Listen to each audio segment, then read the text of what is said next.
In this video in ClickUp, we will go through how to manage client requests, how you can check to see all outstanding items by using a button, and how you can view it in one glance. Let's get started.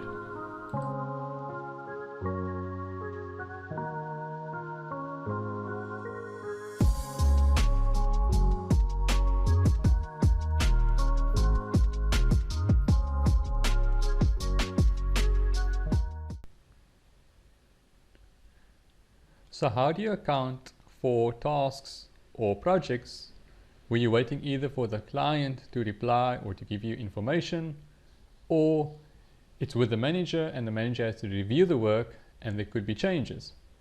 Now, if your workflow looks like this with the statuses saying future, started, in progress, well, that's the common workflows we have. And then you've got a thing called waiting for client and manager review. Now, when I first used ClickUp, I also had my workflow similar to this. And the reason why most people adapt or adopt this type of workflow is because they're coming from a software such as Trello. And Trello works in such a way where it goes you from step 1 to step 2 to step 3. And if you follow these steps, it gets really confusing, because here we're sitting with a logo design that the manager has to review, and here's a sidebar ad where we're waiting for a client to provide feedback.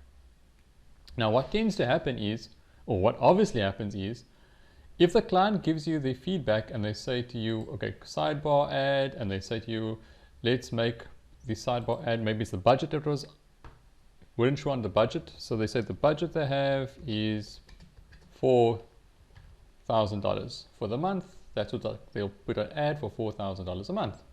So once you've got that, what happens then? You now have to move that task back to in progress. Now moving that back into progress, moving it back and forth is quite confusing, because you'd think the progression would go from start to finish. That's the whole point of a status. Now you've got a logo over here and the manager has to review this logo. Well, after the manager reviews the logo, they make a few edits and they say, well, this part's not right, please add another file type or create, or make it a GIF. What happens then? Now you have to move that whole task back to in progress. And if you're sitting on your dashboard and you're working on this project, you're going to try and look for this project. Now you know it was under manager review, but now it's not there anymore. Now I have to go look for it somewhere in ClickUp. Now how do you combat the solution? So now comes the question, is there an alternative and does it work better? Now, after making the same mistake, going back and forth with the statuses, there is a better way, and that is using a button. Cool. So how do we use this button? Now, to create the button, we'll have to create a custom field. Now, I've already created a custom field, but I'll go through the steps from the beginning. So on my list, I'll have two buttons. One button, someone will click when they are waiting on a client to provide information, and we'll have another button when it is got to be reviewed by a manager above us. So to add that button, I'll just have to add this button once. I'll go to my custom fields. I'll create a new field and I'll choose a checkbox. And I'll call this checkbox waiting on client. Create. And then I'll add another button called for review. Create. Now what this does is, by clicking on my task, which was the logo, I can now say in my task that for this task, I'm waiting for it to be reviewed. So it's waiting for it to be reviewed. I got rid of that one.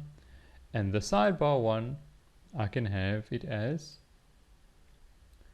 waiting on client. So what happens is this thing stays in your in progress status. And by doing so, I won't need these two statuses anymore. So I can delete them.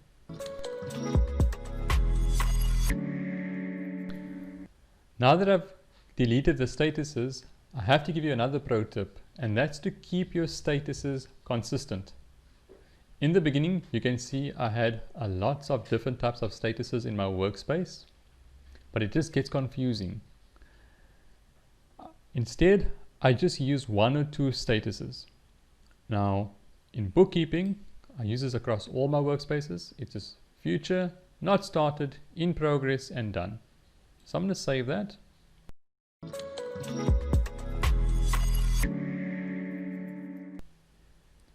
Now the next question you can ask is, but if I'm a manager, how will I know what's for review?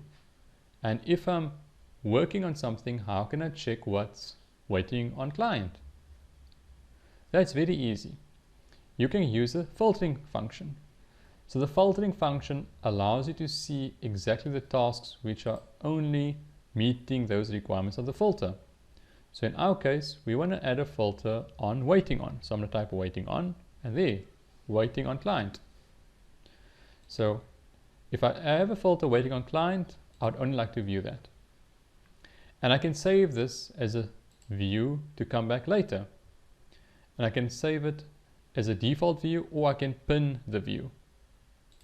So to save the view, I'll save it as save, and I'll say save for everyone. And now I've got my board view saved only as a manager on what is my staff waiting on from clients. In that way, I can now monitor everything I'm waiting on clients, and I can phone the client if I need information. I can then add another view. So I'm going to say view, add another view. I'm going to call this view also a board view, add view. And in this board view, I'm going to filter by what is for review. So as a manager, I'd like to know what items have the staff completed which needs to be reviewed. And once I reviewed it, I can tick that this has been reviewed. I can go out of the task, and I can mark it as complete. Now, this is a very good way just to see in your dashboard what is at a glance for review. Another tip of why I like this method is because as a manager, I believe as a manager, or if you have a personal assistant, there shouldn't be too many hands adjusting the statuses. Because once you adjust the statuses, that's where normally people kind of remember where they're at. Normally, if you're working on a project, you normally go to in progress because that's where you found it last. If you've got too many hands changing the statuses, you can get lost.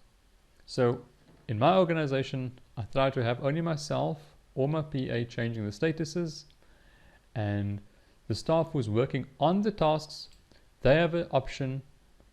Because they're on the ground, they know what they're waiting for. They can have the option of then adjusting the waiting on client, and if they receive the information, they can just untick this. Now, if this video has helped you, you're welcome to leave a comment on how you've improved your workspace by using the buttons. And please look out for future videos where I'll be sharing other tips and experience that I've had with ClickUp over the past 2 years. Thank you.